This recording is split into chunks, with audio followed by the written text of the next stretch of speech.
Assalamualaikum, halo guys, kembali lagi dengan saya Indra. Kali ini kita akan kembali masuk ke dalam segmen otomotif. Iya, ini parah banget. Ternyata selama ini mobil Jepang telah melakukan kecurangan. Dan bukan hanya satu merek saja, namun kecurangan ini melibatkan produsen besar Jepang, yaitu Daihatsu dengan merek tentu Daihatsu sendiri, lalu Toyota, Subaru, dan juga Mazda terlibat dalam kasus kecurangan ini. Dan tentu hal ini telah menjadikan pelajaran bagi para konsumen untuk lebih cerdas dalam bisa memilih produk yang akan dibeli. Jangan hanya karena termakan oleh nama besar, oleh merek tertentu, oleh nama Jepang. Iya, mungkin sebagian orang sudah tahu mengenai skandal Daihatsu yang telah terjadi baru-baru ini. Namun perlu kita ulas kembali bagaimana sih kronologi kecurangan yang dilakukan oleh Daihatsu. Wah, parah ya. Di saat mobil China sedang on fire, yaitu sudah dinobatkan sebagai mobil terbaik dan paling aman di Eropa, yang dimana dengan kata lain menjadikan mobil China adalah yang terbaik di dunia. Namun di sisi lain mobil Jepang malah lakukan kecurangan. Oke, sekarang langsung kita simak ya, gimana sih kronologi skandal Daihatsu yang sampai seret juga Avanza buatan Indonesia.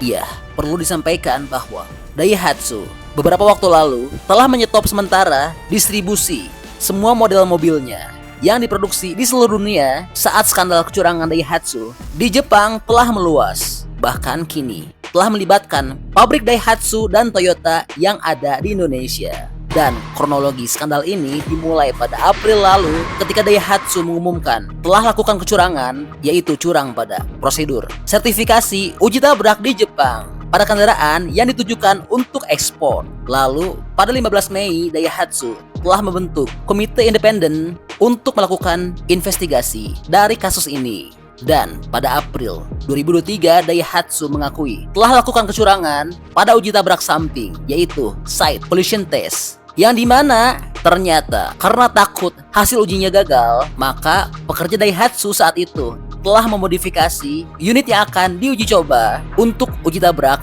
yang dimana mobil tersebut berbeda spesifikasinya yang akan diproduksi massal. Adapun perbedaan tersebut adalah meliputi memotong bagian belakang plastik door trim depan untuk mencegah munculnya sudut tajam ketika terjadi tabrakan agar bisa lulus tes sertifikasi. Dan ada 4 model yang terlibat dalam kecurangan ini, yaitu adalah Toyota Yaris Active, produksi Thailand, Perdu Axia, produksi Malaysia, Toyota Agya, produksi Indonesia, dan ada satu model lagi yang masih dalam pengembangan. Dan pada 19 Mei 2023, Daihatsu telah kembali membuat pengumuman, yaitu telah melakukan kecurangan pada proses sertifikasi uji tabrak samping menggunakan tiang atau pole side collision test pada Daihatsu Rocky dan Toyota Race, yang dimana seharusnya pengujian dilakukan pada sisi kanan dan kiri, namun saat pengetesan hanya dilakukan pada sisi kiri, tidak untuk sisi kanan, yaitu bagian pengemudi.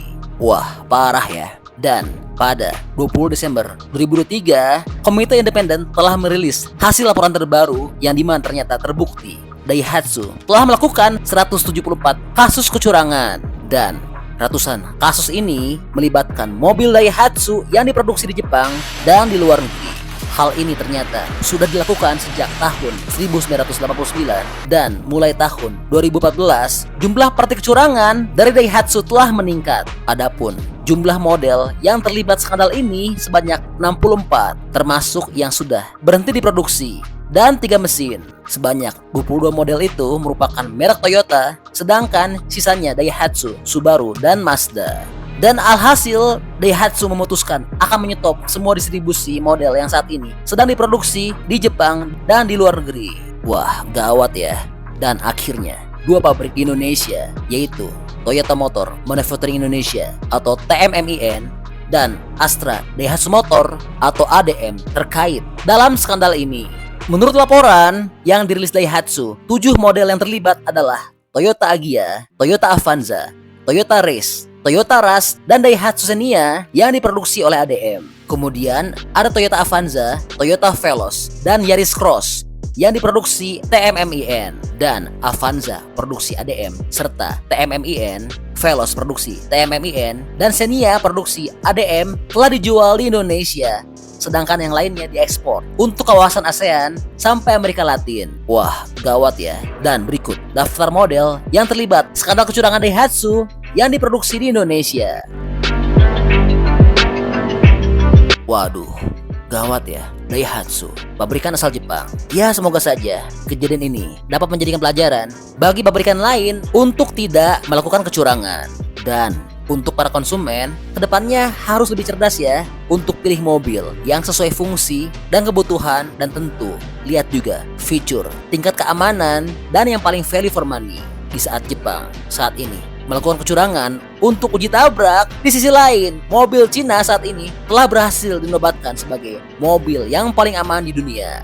Wah, gawat ya Jepang. Bisa-bisa makin ketinggalan oleh China. Nah, buat yang belum tahu infonya, oke, langsung kita share ya. Untuk saat ini, mobil China sudah jadi pemimpin dunia, baik di tingkat penjualan, fitur, teknologi, dan keselamatan. Ada 9 mobil China yang telah terbukti sangat tinggi tingkat keamanan dan keselamatannya, yaitu dengan mencetak bintang 5 di Eropa NCAP pada tahun 2023. Iya, di tahun 2023 ini, Euro NCAP telah melakukan uji tabrak terhadap 17 mobil, dan 9 diantaranya adalah mobil China, yang dimana angka ini merupakan mencakup lebih dari 50% kendaraan terbaik teraman yang dinilai di Eropa berasal dari China.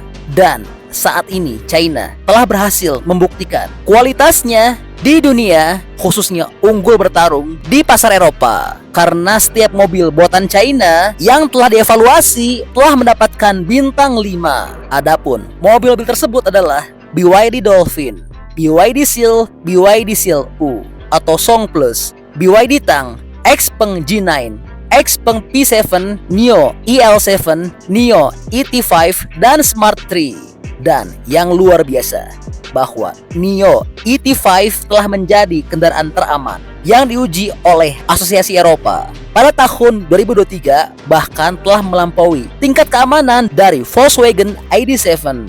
Tentu kali ini mobil China telah berhasil bikin malu mobil-mobil Jepang dan para rivalnya dari negara lain. Iya, jadi ini kecurangan Daihatsu.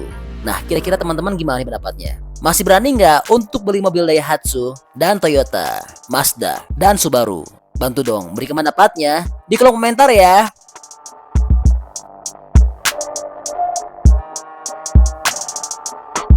Oke, jadi itulah info update untuk kronologi skandal kecurangan Daihatsu.